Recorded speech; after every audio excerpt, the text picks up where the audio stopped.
Video کو like کر کے آگے شیئر ضرور کر دینا۔ صحابہ کرام تمنا کرتے تھے کہ کاش پورے سال کو رمضان شریف ہی بنا دیا جائے، کیونکہ یہی برکت والے دن ہیں جس میں فرشتے انسانوں پر، مومنوں پر درود بھیجتے ہیں جب وہ سحری کھا رہے ہوتے ہیں، مغفرت کی دعائیں ہو رہی ہوتی ہیں، روزے داروں کی دعا پر فرشتے آمین کہہ رہے ہوتے ہیں۔ یہ بڑے برکت والے دن، اللہ ان مبارک دنوں کے صدقے پوری دنیا کے مسلمانوں کی مشکلوں کو آسان کرے، بلائیں دور فرمائیں، وبائیں دور فرمائیں۔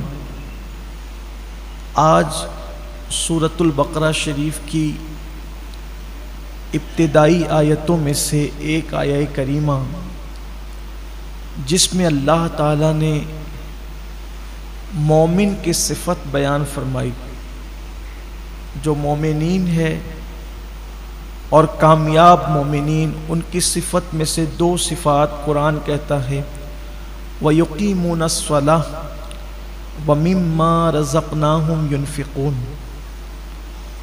کہ وہ نماز کو قائم کرتے ہیں اور اللہ کی دی ہوئی روزی سے اللہ کی راہ میں خرچ کرتے ہیں۔ صرف اقامت صلاح کے حوالے سے دو جملے کہنا چاہتا ہوں۔ پورے قرآن میں کہیں بھی قرآن نے نماز پڑھنے کا حکم نہیں دیا، بلکہ نماز قائم کرنے کا حکم دیا۔ اقامت صلاح، نماز قائم کرنا۔ اس کے ضمن میں مفسرین نے دو باتیں لکھی ہے۔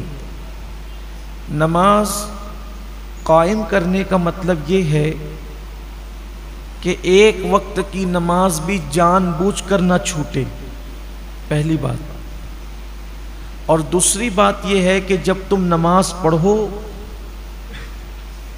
تو اسلام نے جو ارکان بتائے ہیں اس کو ٹھیک ٹھیک ادا کرو۔ جیسے ہاتھ اٹھانے کا جو قانون ہے اس کے مطابق ہاتھ اٹھاؤ، ہاتھ باندھنے کا جو قانون ہے اس کے مطابق، رکوع کرنے کا جو قانون ہے اس کے مطابق، یعنی اس حدیث پر عمل کرو صلو کما رأیتمونی اصلی۔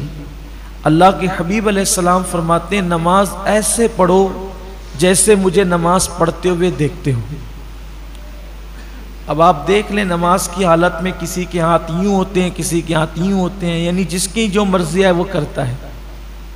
یہ اقامت صلاح کا قانون نہیں ہے، اپنی مرضی نہیں۔ نماز سیکھیے اور سیکھ کر پڑھیے۔ میں نے تفسیر قرآن میں پہلے ہی دن کہا تھا، جو روزانہ ہمارے یہاں ہوتی ہے تراویح کے بعد، کہ کم سے کم گھنٹہ ڈیڑھ گھنٹہ نکال کر کسی اچھے عالم دین کے پاس یا کسی معلومات والے مبلغ کے پاس تھوڑا سا بیٹھ کر نماز سیکھ لیں، ظاہری ارکان کیا ہیں۔ تو اقامت صلاۃ کا پہلا مطلب، پہلا قول اس پر جان بوجھ کر بھی ایک وقت کی نماز نہ چھوڑی جائے۔ نمبر دو، تمام ارکان کو صحیح ادا کیا جائے۔ اور نمبر تین، جب نماز پڑھو تو اس حالت میں پڑھو ان تعبد اللہ کأنک ترا فإن لم تکن ترا فإنہ یراک، ایسی عبادت کر جیسے گویا تو خدا کو دیکھ رہا ہے۔ اور اگر یہ پوزیشن نہیں بن سکتی تو پھر یہ تصور کرو کہ اللہ تمہیں دیکھ رہا ہے اور وہ تو تمہیں دیکھ ہی رہا ہے، یعنی اس تصور کے ساتھ نماز پڑھنا کہ اللہ مجھے دیکھ رہا ہے۔ یہ ہے اقامت صلاح۔ اب آپ دیکھ لیں کہ ہم میں کتنے لوگ ہیں جن کا یہ حال ہے کہ وہ اقامت صلاح پر عمل کرتے ہیں۔ نماز پڑھنے سے کوئی کامیابی نہیں ملنا ہے جب تک کہ قرآن کی اس مراد پر عمل نہ کرو، اقامت صلاح کے حوالے سے۔ پھر قرآن کہتا ہے وَمِمَّا رَزَقْنَاهُمْ يُنْفِقُونَ۔ آج میرا اصل عنوان یہی ہے کہ وہ اللہ کی دی ہوئی روزی سے، دیکھو قرآن مقدس کا لہجہ، قرآن کا انداز، کتنی حکمت بھرے انداز میں قرآن گفتگو کرتا ہے۔ وَمِمَّا رَزَقْنَاهُمْ يُنْفِقُونَ، اور ہماری دی ہوئی روزی سے، یعنی اللہ کی دی ہوئی روزی سے وہ اللہ کی راہ میں خرچ کرتے ہیں۔ یہاں یہ خرچ سے مراد بعض مفسرین بلکہ اکثر مفسرین اس طرف گئے ہیں کہ اس سے زکوٰۃ کا وجوب مراد ہے، کہ وہ اللہ تبارک و تعالیٰ کی دی ہوئی روزی سے زکوٰۃ ادا کرتے ہیں۔ نظام زکوٰۃ کیا ہے؟ پہلی بات تو قرآن نے غلط فہمی دور کر دی کہ تم اپنے مال سے نہیں دیتے، مال تو تمہارا ہے بھی نہیں، تم خود تمہارے نہیں ہو، ہماری دی ہوئی روزی سے جو ہم نے دیا ہے۔ اسلام میں جب شروع دن تھے، شروع ایام تھے، بڑی سختی تھی۔ دیکھیے حیرت بھی ہوتی ہے اس پر، خوشگوار حیرت ہوتی کہ جن دنوں اسلام قبول کرنا کافروں کی طرف سے بھی سخت اذیتیں، مشکلیں، مصیبتیں، اسلام کا اظہار کرنے پر بھی مارا پیٹا جاتا تھا، اس وقت قوانین بھی سخت تھے۔ شروع دنوں کے قوانین یہ تھے کہ مسلمان جتنا کمائیں گے تو دن بھر میں اپنی ضرورت پہ وہ جتنا خرچ کر سکتے ہیں کر لیں، باقی جتنے پیسے بچیں گے ان کو بستر پہ جانے سے پہلے وہ سارے پیسے اللہ کی راہ میں تقسیم کر دینا ہے، یعنی وہ جمع نہیں کر سکتے تھے۔ اسی لیے جو شروع دن کے مسلمان ہیں ان کی بڑی اہمیت ہے، سابقون الاولون، ان کا ثواب بھی سب سے الگ ہے، بلکہ اور صحابہ بھی ثواب میں ان کے برابر نہیں ہے جو بعد میں آئے، وہ بھی صحابی ہیں۔ جنہوں نے شروع میں کلمہ پڑھا وہ بھی صحابی ہیں، جو فتح مکہ کے بعد آئے وہ بھی صحابی ہیں، دونوں قابل احترام ہیں۔ لیکن یہ جو سابقون الاولون ہیں ان کا مٹھی بھر جو خیرات کرنا اور فتح مکہ کے بعد آنے والوں کا احد پہاڑ کے برابر سونا خیرات کرنا، دونوں برابر نہیں۔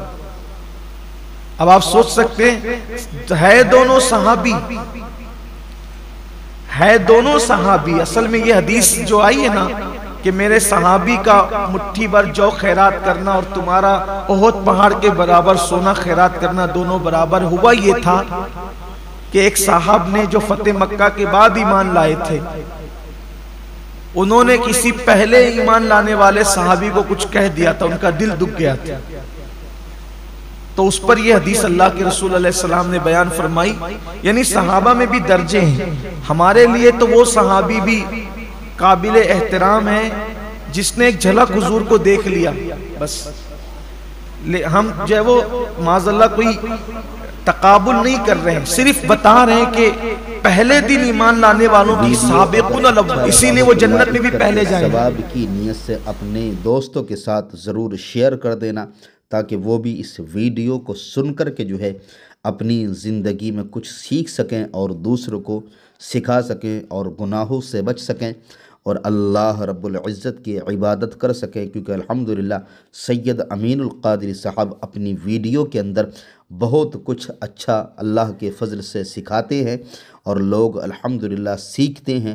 بڑے بڑے گنہگاروں نے سیکھ کر کے جو ہے اپنے گناہوں سے توبہ کر لی ہے اور نمازی بن گئے ہیں، گناہ چھوڑ دیے ہیں۔ یہ ویڈیو الحمدللہ ثواب کی نیت سے اپنے دوستوں کے ساتھ ضرور شیئر کر دیں۔ اللہ حافظ۔ السلام علیکم ورحمۃ اللہ تعالی وبرکاتہ۔